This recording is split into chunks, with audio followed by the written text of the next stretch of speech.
بسم الله الرحمن الرحيم. خيارتا قيمة يشرفت له وولالكين بشير محمود علمي.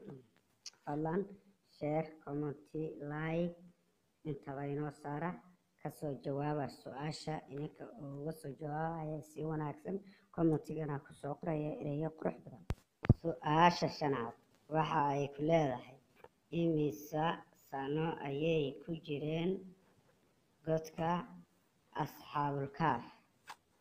imisa sano ayay ku jireen godka asxaabul kaaf.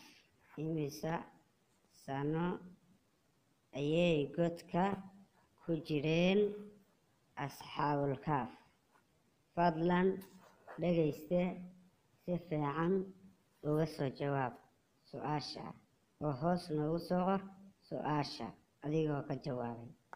akhyaarteena qiimaha iyo sharafta leh taabo meesha gaduudan iyo dambalaalka adiga oona dhiirigelinaya sidoo kaleetana sheer garay barnaamijkaas uu u gaaro asxaab aada u fara badan. mahadsanid.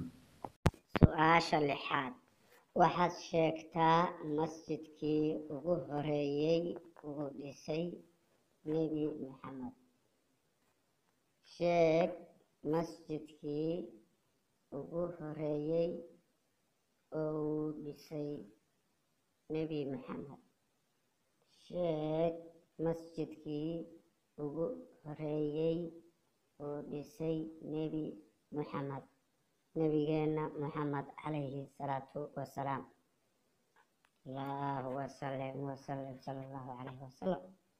kasoo jawaab dhagaysta su'aasha adoo mahadsan.